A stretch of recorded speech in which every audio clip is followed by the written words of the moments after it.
आजकल की जनरेशन है जो जेन ज़ी है उनमें हाइट के बहुत ज़्यादा मसाइल हैं, उसकी क्या वजह है? शहरी पॉपुलेशन बढ़ती जा रही है। आप देखें प्रोसेस फूड, सॉसेजेस, इन सब का रुझान ज़्यादा हो गया है। तो ये जितना भी प्रोसेस फूड है ये एक्चुअली ग्रोथ के हिंड्रेंस करती है। सर, मोबाइल का इस्तेमाल इतना ख़तरनाक है। जब आप 45 डिग्री के एंगल पे रखते हैं गर्दन को तो 29 किलो जो है ना वो वज़न पड़ता है गर्दन पे।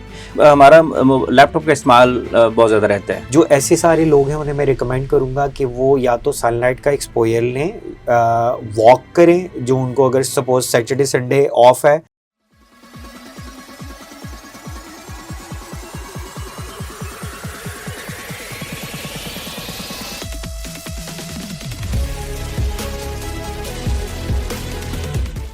बिस्मिल्लाहिर्रहमानिर्रहीम, अस्सलाम वालेकुम। द फिटनेस प्लैनेट में खुश आमदीद। एक नई हेल्थ एपिसोड के साथ आपकी खिदमत में हाजिर हैं। नाज़रीन, टेक्नोलॉजी ने हमें अपना ग़ुलाम बना लिया है। हमारा ज़्यादातर टाइम जो है वो स्क्रीन के सामने गुजरता है, मोबाइल पे गुजरता है, लैपटॉप के सामने गुजरता है। ये जो एक्सेसिव यूज़ है टेक्नोलॉजी का, मोबाइल का, लैपटॉप का, वो हमारी सेहत पर कैसे असरात मुरतब करता है, इस अहम मौजू पर बात करने के लिए मेरे साथ बहुत ही टैलेंटेड गेस्ट मौजूद हैं। मेरे साथ मौजूद हैं डॉक्टर सैयद अली रज़ा शराजी और ऑर्थोपेडिक सर्जन हैं और सीनियर रजिस्ट्रार हैं किंग एडवर्ड मेडिकल यूनिवर्सिटी में। सर, खुश आमदीद। Thank you sir. कैसे हैं आप? खैरियत से? अल्हम्दुलिल्लाह। सर, मोबाइल का इस्तेमाल कितना ख़तरनाक है हमारी हड्डियों के लिए, हमारी नेक के लिए? मसूद भाई, मोबाइल का इस्तेमाल जो है वो बहुत ज़्यादा कॉमन है पाकिस्तानी पब्लिक के अंदर। स्पेशली अगर मैं जेन ज़ी की बात करूं, आप ये देखिएगा कि 45 डिग्री के एंगल पे 45 डिग्री का जो जाविया है, हर वक्त लोग मोबाइल की स्क्रॉलिंग कर रहे होते हैं। मतलब जब तक पेशेंट्स हमारे वॉशरूम नहीं जाएंगे उससे पहले भी, खाना खाते हुए भी हर वक्त मोबाइल की स्क्रॉलिंग कर रहे हैं। जब आप 45 डिग्री के एंगल पे रखते हैं गर्दन को तो 29 किलो जो है ना वो वज़न पड़ता है गर्दन पे। उससे क्या होता है कि अल्टीमेटली गर्दन के पट्टों का खिंचाव हो जाता है और वहाँ पे वीकनेस भी होना शुरू हो जाती है, हड्डियों पे दबाव पड़ता है, उससे फेसिक जॉइंट्स की आर्थ्रोपैथी हो जाती है। पेशेंट हमारे पास गर्दन की पेन की कंप्लेन के साथ आते हैं, यंग पेशेंट्स 20-22 साल के। उसके अलावा जब किताबें भी पढ़ रहे हैं तो उसमें भी मुसलसल यही उनका ज़ाविया है। तो ये मैं सबको एडवाइस करूँगा कि अपनी जो गर्दन है उसको मुसलसल झुका के ना रखें, बीच में मोबाइल फ्री टाइम आप गुजारें। स्पेशल नेक सपोर्ट होनी चाहिए जब गाड़ी लोग ड्राइव कर रहे हो, या अगर स्टूडेंट्स हमारे बैठ के पढ़ रहे हैं। मोबाइलों के ऊपर भी आजकल स्टडी बहुत ज़्यादा कॉमन हो गई है और इवन किताबें पढ़ते हुए भी तो ख़ास किस्म के नेक सपोर्ट उनके पास होनी चाहिए। अच्छा डॉक्टर साहब, बहुत सारे लोग लैपटॉप का इस्तेमाल करते हैं। ये जो मैक वर्ल्ड है इसमें हम 9 to 5 वाला एक पूरी लॉट है जो लोग 9 to 5 जॉब करते हैं, या ये तो मैंडेटरी हो गया ना कि आपने 8-9 घंटे काम करना है, तो उसके लिए हमारा लैपटॉप का इस्तेमाल बहुत ज़्यादा रहता है। तो उसके हवाले से क्या कहना चाहेंगे आप?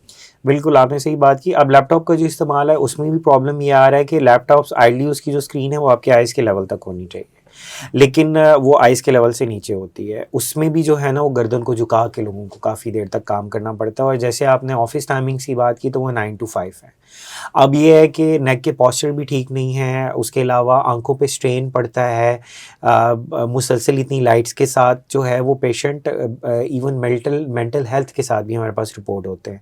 और ये जितने ऑफिस गोअर्स हैं, अगर आप देखेंगे ये पर्टिकुलर टाइम होता है जिसमें सनलाइट जो है वो हमें मिलती है, जिसमें विटामिन डी हमारी जल्द में बनती है, तो अब वो सारा टाइम अपने ऑफिस में गुजार देते हैं, तो उनमें विटामिन डी की डेफिशिएंसी हो जाती है।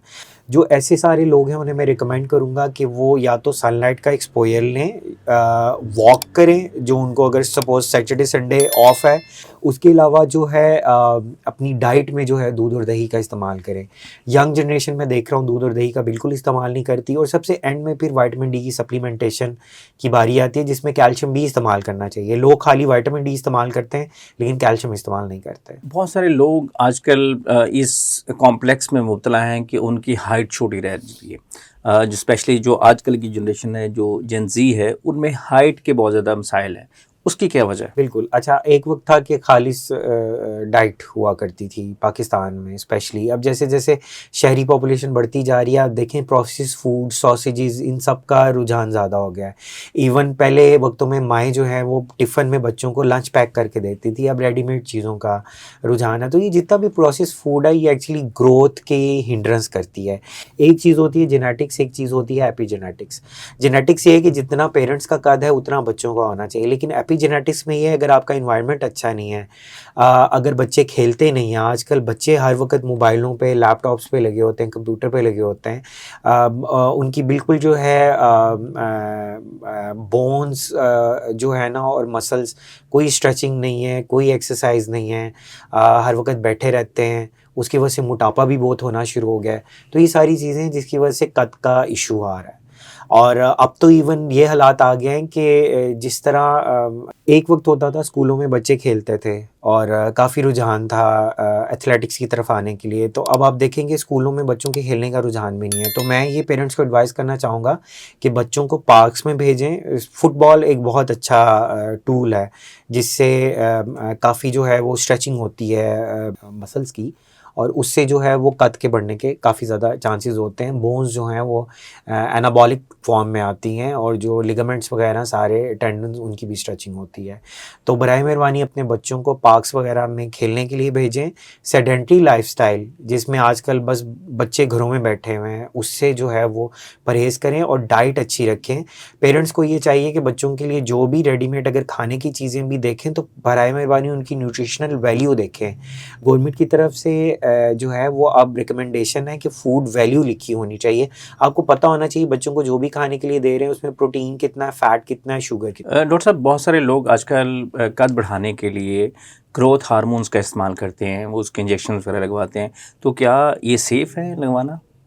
अच्छा, ये ना एक जैसे स्किन स्पेशलिस्ट के पास लोग जाते हैं और एक डर्मेटोलॉजी थी अब कॉस्मेटोलॉजी बन गई है, तो अब ये भी फैशन बन गया है। लोग फैशन के चक्कर में ग्रोथ हार्मोन्स के लिए जाते हैं और रिक्वेस्ट करते हैं, लेकिन अगर तो वो प्रॉपर क्वालिफाइड डॉक्टर के पास नहीं जाएंगे तो उसके अंदर प्रॉब्लम ये आ जाता है कि अगर प्रॉपर उनकी डोज ना हो तो वो पेशेंट को नुकसान भी दे सकती है। ग्रोथ हार्मोन का इफेक्ट समटाइम्स इंसुलिन की तरह भी होती है, वो एकदम ठग करके शुगर लेवल डाउन करती है। कई पेशेंट्स पूरी दुनिया के अंदर उनकी डेथ्स भी इस वजह से रिपोर्ट हुई हैं।